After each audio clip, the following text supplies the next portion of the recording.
नमस्कार मेरे भाइयों। सबसे पहले आप सबको मैं साहिब बंदगी सतनाम कहता हूँ। उस परमपिता परमात्मा को याद करके, उस मालिक को याद करके सबको प्रेम नमन करता हूँ और पूरी उम्मीद करता हूँ कि आज का सत्संग आप इसको सुनकर, इसको देखकर, इस पर चिंतन मनन कर कर आप इस बात को ज़रूर समझ पाएंगे कि नितिन दास आपको क्या समझाना चाहता है। जिस पर मालिक की विशेष कृपा होगी वो मेरी हर बात को समझेगा, वो मेरे हर भाव को समझेगा, और जो मालिक की कृपा से वंचित रह जाएगा वो मेरी बात सुनकर भी नहीं समझ पाएगा। लेकिन मैं फिर भी परमपिता परमात्मा से ये अरदास करता हूँ कि मेरी एक एक बात आपको अच्छे से समझ में आए और आपके हृदय में मेरी बात जो परम सत्य है वो गहराई तक जाए और सारे भ्रम, सारी शंकाओं का खात्मा करके उस एक परमपिता परमात्मा को, उस एक सत्पुरुष को समझने के काबिल हो जाए। मैं बस इतना ही चाहता हूँ अपने मालिक से, इतना ही अरदास करता हूँ अपने बंदी छोड़ से, अपने परमपिता परमात्मा से कि आप सब मेरे भाइयों का विवेक बढ़ता ही जाए और हर उस बात को समझ पाएं जो नितिन दास समझाना चाहता है। क्योंकि ये आखिरी जन्म है मेरे भाइयों। अगर इस जन्म में तुमने इस मूल ज्ञान को नहीं समझा तो मेरे भाई 184 में जाना पड़ेगा, बार बार धक्के खाने पड़ेंगे, बार बार जन्म मरण में आना ही पड़ेगा। अच्छी तरह समझ लो। साहिब बंदगी सतनाम। क्या आप भी परमात्मा हैं?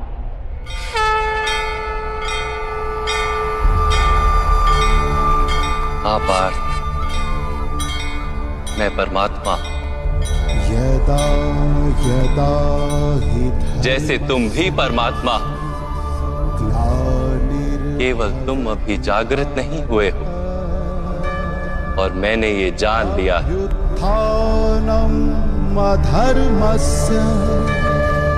तो अच्छी तरह समझिए यहां पर क्या समझाया कृष्ण जी ने। उन्होंने स्पष्ट बोल दिया कि हाँ अर्जुन, मैं परमात्मा हूं, जैसे तुम भी परमात्मा हो। मैंने तो ये जान लिया है, लेकिन तुम अभी ये नहीं जानते। और कब जानोगे? जब तुम किसी तत्वदर्शी संत को गुरु धारण करोगे। अध्याय 4 34वां श्लोक यही समझा रहा है। जब हम गुरु धारण कर लेते हैं तब हमें समझ में आ जाता है कि हम भी एक आत्मा हैं। अब हम अपने आप को कभी शरीर नहीं समझेंगे, हम अपने आत्म तत्व को प्राप्त करेंगे और उसको प्राप्त करने के बाद हम और कृष्ण एक हो जाएंगे। क्योंकि आत्मा का ज्ञान प्राप्त कर लेना ही परमात्मा का ज्ञान प्राप्त करना है, जीव का नहीं। जीव तो भटक रहे हैं, ज्ञान आत्मा का प्राप्त करना है। इसीलिए संतों ने भी बोला, आत्म में परमात्म दर्शे। आत्मा में ही परमात्मा है। तेरा साईं तुझ में है, जाग सके तो जाग। तेरा परमात्मा कहीं बाहर नहीं, तेरा परमात्मा तेरी आत्मा में विराजमान है। इसीलिए गुरु ग्रंथ साहब में बोला, आत्म में राम, राम में आत्म, चीनस गुरमुख विचारे। अपने से भिन्न किसी परमात्मा को पूजना ये ज्ञान नहीं है। अपने में खोजो उसको। देखो क्या कहते हैं, जो अपनी आत्मा के दर्शन कर लेता है वो परमात्मा के दर्शन कर लेता है। जैसे नमक के एक कण का स्वाद समग्र सागर के स्वाद से भिन्न नहीं होता, वैसे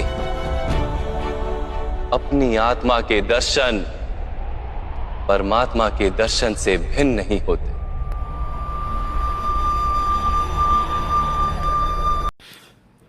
तो मेरे भाइयों, बिल्कुल स्पष्ट ज्ञान समझा दिया गया कि आत्मा का दर्शन ही परमात्मा का दर्शन है।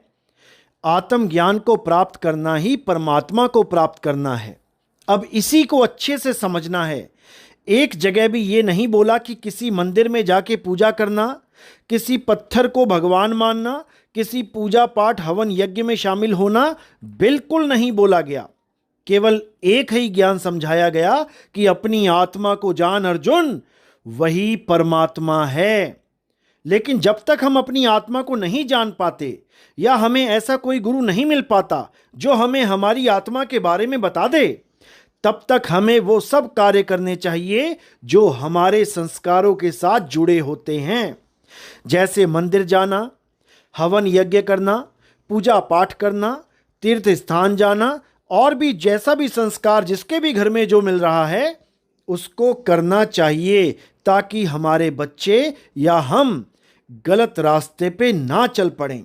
लेकिन सारी उम्र हमें पूजा पाठ ही नहीं करना है, सारी उम्र हमें मंदिर ही नहीं जाते रहना है, सारी उम्र हमें केवल हवन यज्ञ ही नहीं करते रहना है।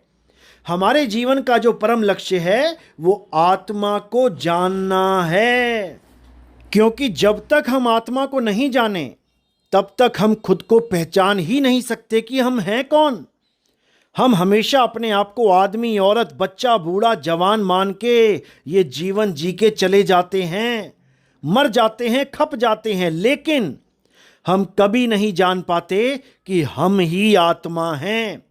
इसीलिए अर्जुन को यही समझाया जा रहा है गीता में कि हे अर्जुन, तू भी ये समझ ले कि तू शरीर नहीं है, यानी तू आदमी नहीं है। ये 2 हाथ, 2 पैर, पेट, जांग, भुजाएं नहीं है। तू भी एक आत्मा है। और ये जितने भी योद्धा खड़े हैं रणभूमि में, ये भी वैसे नहीं हैं जैसे तुम्हें दिखाई दे रहे हैं कि उनके 2 हाथ, 2 पैर, पेट, जांग, कंधे, चेहरा, ये सब वो नहीं हैं। वो भी आत्मा हैं, लेकिन माया के प्रभाव के कारण ना तुम ये समझ पा रहे हो कि तुम एक आत्मा हो, और ना ही वो समझ पा रहे हैं कि वो आत्मा हैं।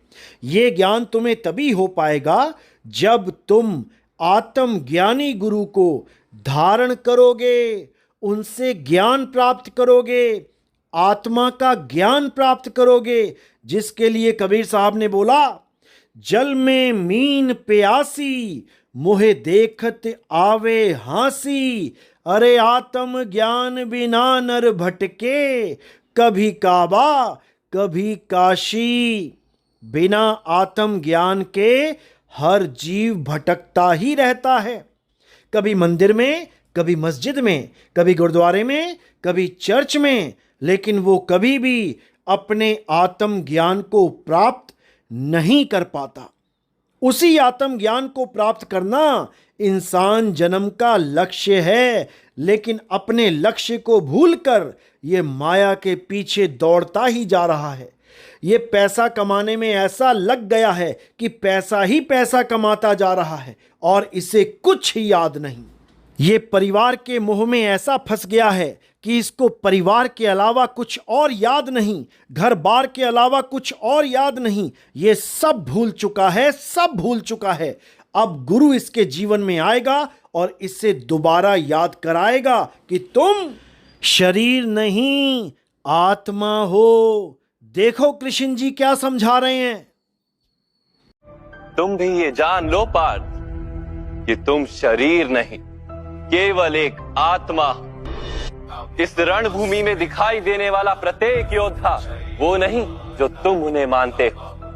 कुछ समय के लिए इन सब ने शरीर में वास किया है। इनके शरीर मरेंगे, किंतु ये सब अमर, वो पुनः नया शरीर धारण करेंगे। जब तक स्वयं को शुद्धात्मा के रूप में जान नहीं लेंगे, जब तक अधर्म का त्याग करके धर्म में दृढ़ नहीं होंगे, तब तक ये जन्म लेते और मरते रहेंगे। यही ब्रह्म विद्या का प्रथम पाठ है पार्थ। जो जन्मा है वो अवश्य मरे, और जो मरता है वो अवश्य फिर से जन्म लेगा।